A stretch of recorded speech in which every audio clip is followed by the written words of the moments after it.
Hezbollah reportedly ordered around 5,000 pagers from Taiwan, a country known for producing about 90% of the world's most advanced semiconductors. These pagers were destined for Lebanon. However, what makes this story particularly intriguing is what allegedly happened during the shipment process. At some point along the way, a spy agency is believed to have intercepted the shipment and tampered with the pagers. They discreetly altered the internal components, replacing one of the two identical batteries with a hidden explosive device. This modification was done so subtly that it went unnoticed. Once the changes were made, the altered pagers were quietly sent back to Hezbollah as if nothing had happened. To help you understand better about the explosive pager, let's take a look at how it works. At its core, the battery powers the entire device. This is the speaker and emits audio alerts to notify the user of incoming messages. The motor adds a physical vibration alert, making the pager effective in silent mode. The radio antenna coil receives wireless signals like VHS, and the microprocessor converts these signals into readable messages. In short, these are often low-tech and difficult to track. Inside a typical pager, you'll notice these components working together, particularly the batteries which power the device. Now, let's consider a hypothetical scenario. Imagine you're looking at two identical batteries inside the pager. Although this is speculative, if it were part of a spy agency, we might consider disguising one of the two identical batteries for a different purpose. One battery would provide the necessary power for the device, while the other could potentially serve as an explosive, cleverly concealed within the pager. To expand on this theory, an alkaline AA battery weighs approximately 23 grams. Interestingly, reports in the news have mentioned that an explosive weighing about 20 grams was detonated.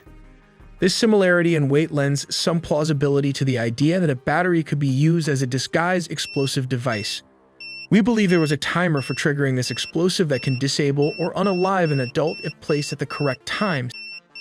Since 2,750 were injured, which cannot be a coincidence.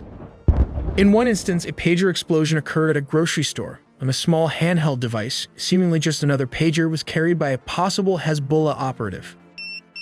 It unexpectedly detonated, causing injuries to the user. The explosion, though localized, inflicted harm and sowed fear among those present.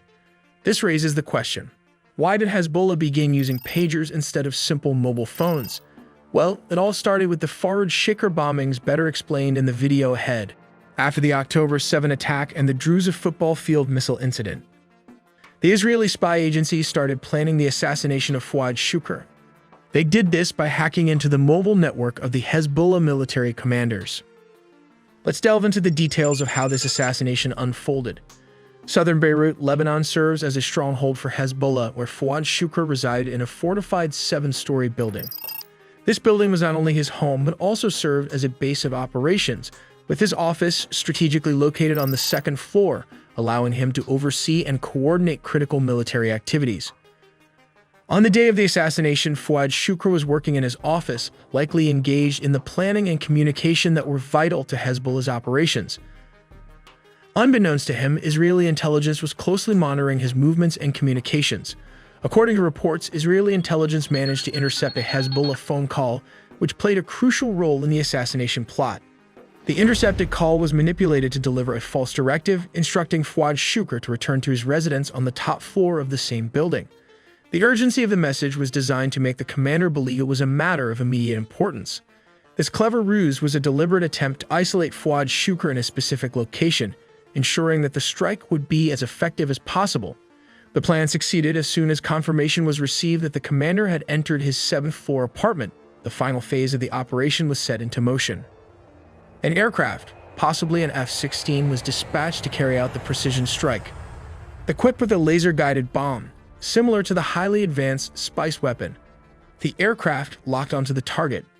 The free-fall guided weapon, traveled with pinpoint accuracy, was released and struck the building with devastating force, causing a massive explosion that obliterated the 7th floor and claimed the life of Fuad Shukr, injured a couple of residents living in it. But this doesn't even compare to the mystery of this assassination in the Iranian guest house. Who did it and how was it done? We will present you with 3 scenarios and let you, the audience, decide. One involves a bomb being planted in all 3 rooms and blew up possibly by a remote control. The second scenario describes alleged Mossad operative waiting until around 2 a.m. to launch a short-range missile at this part of the guest house. The third scenario involves using a stealth jet to hit the target, all these in the video ahead, so don't miss a beat. But first, let's examine the surroundings. This is a 5-story guest house located in the northern part of Iran. The guest house is situated near the Sadabad complex and is surrounded by mountainous regions. It is also open on all sides. This building has around 5 to 6 floors with different rooms on each level. For now, we'll focus on a particular room on the western side of the building. Let's look at Scenario 1. Ismail Haniyeh, a senior leader of Hamas, was assassinated by an explosive device covertly smuggled into the Tehran guest house where he was staying.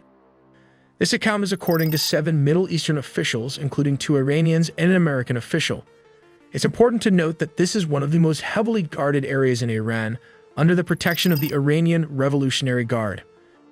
For alleged Mossad operatives to infiltrate this protected area where the streets were thoroughly secured was one of the most daring and well-planned maneuvers they could undertake.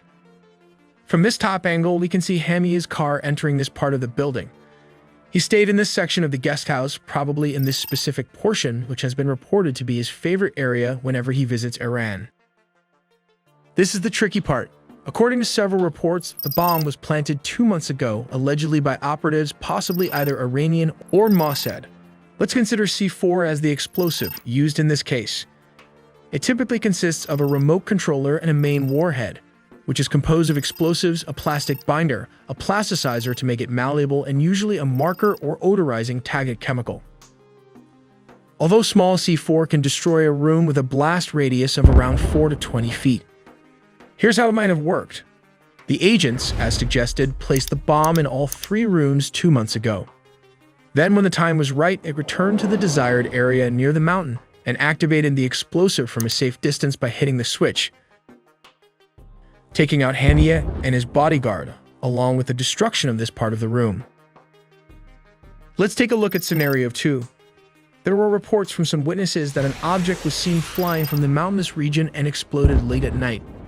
The object we're talking is this Spike long-range multi-purpose anti-tank missile system is designed to engage modern armored vehicles, double reinforced fortifications, and enemy personnel at any time of day and in difficult weather conditions. This missile has a range of 200 meters to 4 kilometers, which is well below the guest house. Here are the various parts of the missile. The homing head of the missile, known as the Spike ER, is located in the nose section. Behind it, there is an electronics unit and a leading charge of the cumulative warhead, followed by the main engine. In the central part of the missile's hull, there is a gyroscope and an accumulator battery, the main charge of the warhead with a safety and arming mechanism, and a fuse. The folding steering fins open as soon as they are out of the launcher. Steering drives, launch engine, and fiber optic cable reel are located in the missile's tail section. This is how it might have happened. Around 2 a.m., approximately 2 operatives began moving closer to the building, staying within a range of around 2.4 miles, which is around 4 kilometers. Once in position, the assassin or alleged Mossad operative activated the missile system. They used thermal imaging to see in the dark and guided the missile through an optical wire. This technology allowed the operator to precisely control the missile's trajectory, even in low visibility conditions. The view from the scope likely provided the operative with a clear visual of the target, guiding the missile towards its destination. The missile, as described, has 2 warheads, a precursor warhead at the front and the main warhead at the rear.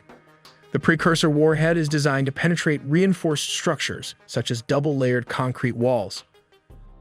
Upon breaching the initial barrier, the main warhead then detonates inside the room, causing significant damage. The power and impact of the missile could have potentially destroyed 3 rooms in the guest house. It's important to note that the Iranian Revolutionary Guard reported that a short-range projectile weighing 7 kilograms was launched from outside the compound, consistent with the described attack.